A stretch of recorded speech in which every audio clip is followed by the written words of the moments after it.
So there's really no easy way of saying this, but Gen X had a really, really tough week last week. I mean, we started off by losing Malcolm Jamal Warner, and then we got Ozzy Osbourne left us, and then we ended the week with Hulk Hogan.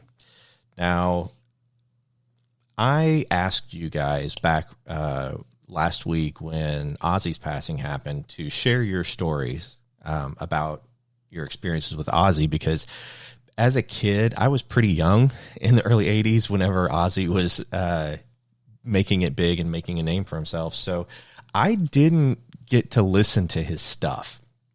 So I don't really have memories of him other than he was scary. He was scary. And of course, he bit a head off of a bat, right? And that whole story that he became infamous for.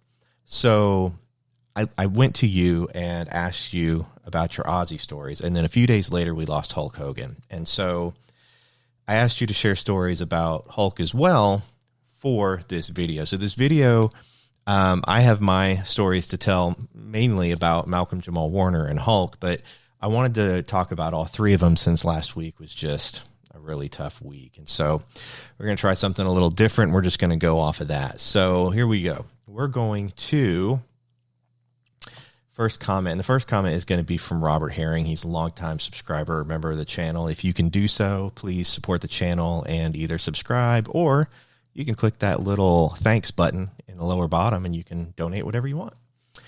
But Robert's story is really cool. And so I'm going to start off with his because I just think it's hilarious what happened to his wife.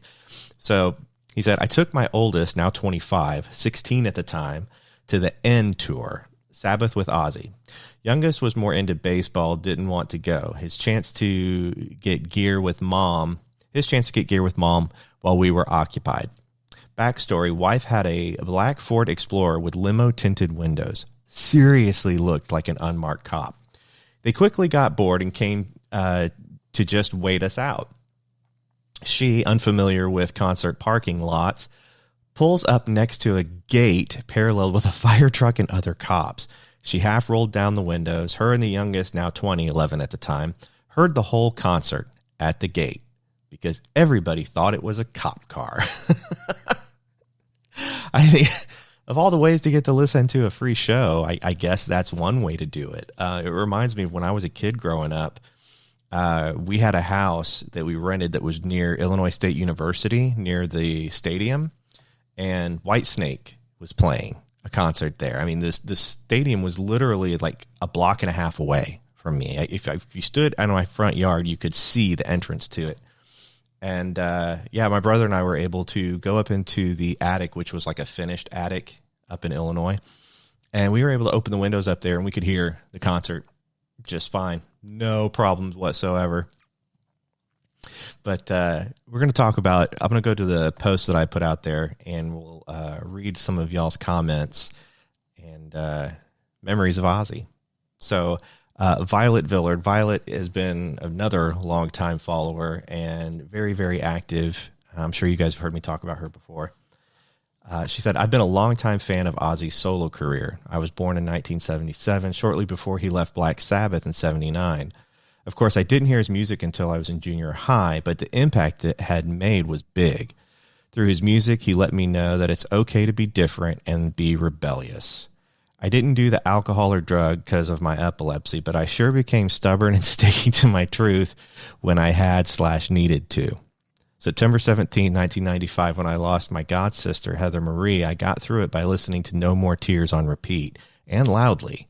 Drove my mom crazy because she hated heavy metal, but understood for a while that it was how I was dealing with it. Even when I thought I wouldn't come back from my coma, my then partner would put her headphones on me as she studied. She graduated that December with a bachelor's in business. She had Ozzy's No More Tears album playing. It was my favorite album, but I love them all. When I pass, I want Mama, I'm Coming Home played because my mom passed in 2006 and I'll be meeting her there. Rip my Prince of Darkness, the godfather of heavy metal. And I think that's awesome. And Violet is one of those individuals who has had a very difficult life, but yet has kept a very, to me, we haven't met in person, but from our communications and writing back and forth to each other. She's kept a really positive attitude. Earl from Earl Sober Lens, my good friend, he says, well, the first time I ever got stoned was the first time I ever listened to Black Sabbath Paranoid album. I just love how War Pigs started. I wish I could say I know the song War Pigs, but I don't. This is why I asked you guys to tell me your Ozzy stories. Yeah. Oh, and Robert commented here again, Rock in Peace, Prince of Darkness. I suggest the song So Tired for those who are interested. It was my goodbye song for him. That's sweet.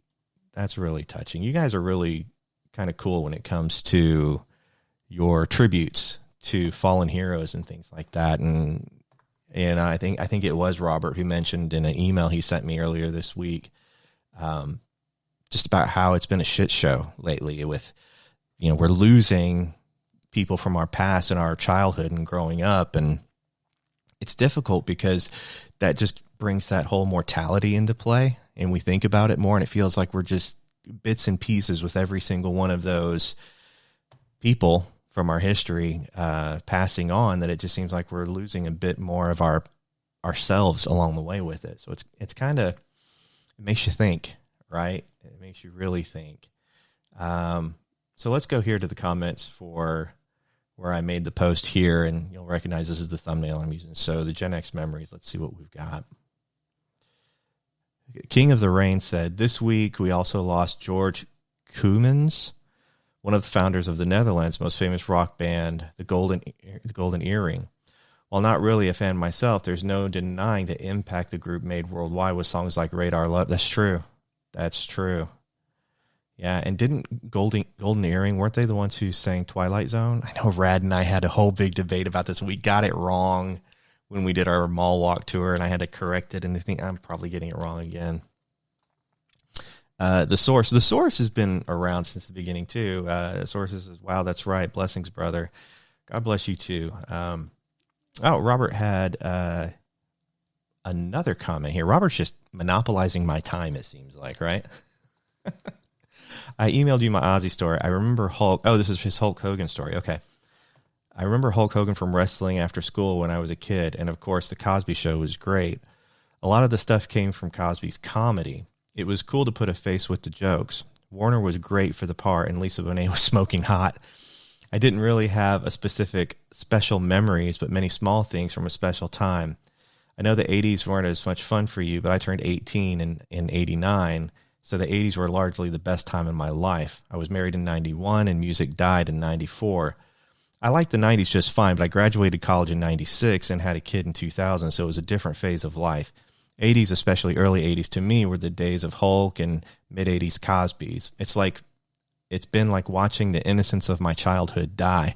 Yeah, exactly. I mean, it's like you're watching those childhood memories, those core memories of who we are, just die. And so it makes us hold on to them, and it puts that ache in your heart that, I don't know if you'll ever able really to stop. I think that's the thing about 80s nostalgia and why Rad does what he does, and a lot of nostalgia channels do what they do, is because it is a powerful force, especially for us. I mean, I really think we grew up in the most unique time, and probably one of the best times in history. I mean, I know my grandfather's generation is called the greatest generation, but that wasn't because they had it so great. They made it great for us by saving the world, right? They were the greatest generation because they stood up at a time when the world needed them and saved us all and provided the life that we're now, or that we got to enjoy. We're messing it up a little bit now with some of the things going on in the world and the news and politics, and that's a topic for another video. But I think because of the things that the greatest generation did for us, that we, the Gen X, got to experience and live a life that they hoped they could build for us. And we moved the needle forward on a lot of things like technology and bridging the two gaps between digital and analog, right? So I think I think that's the reason why this stings a little bit more for us than it would for most, right? I don't know how impactful it'll be for Gen Zers when Justin Bieber goes away. Just don't know. So let's go. Sun Fever 83. Halloween night, 1995, Anchorage, Alaska. Saw Ozzy live. It was the best party ever. That's so cool. And William McElroy said, oh man, Hulk Hogan ripping shirts and ripping waves on his show and Ozzy biting bat heads off. So many memories. See, it didn't take long for somebody to mention the bat. Because that's what I knew. It was like the bat. And there was a rumor that went around. And I don't know if it was for an Ozzy show or another one. Because I remember this vividly when I was in grade school. I was in like elementary school at the time. That somebody was telling me, or they were telling all of us, we were all just listening intently to the story, but that there was a band that refused. They had like cats and dogs lined up on the front, and they wouldn't start the show until all of them were gone. Horrifying. Probably not a true story, but I remember being as a kid. All right, and the last one is a little miscellaneous. Sad week, although I feel that Ozzy completed his mission and earned his eternal freedom. Yeah, I would have to say that I think he did too. And, I had seen some commentary and stories in the news where people were like, talking about the faith side of things and where Ozzy's faith lied where he was with his faith whenever he passed. And there were stories that for like the past 6 months, everywhere he went, he was carrying a Bible with him. So that's kind of hopeful for the Prince of Darkness, right? It kind of puts a nice pin on his story, I think. And hopefully, all we can do is pray and pray that he's in heaven and looking down, and that, it doesn't matter.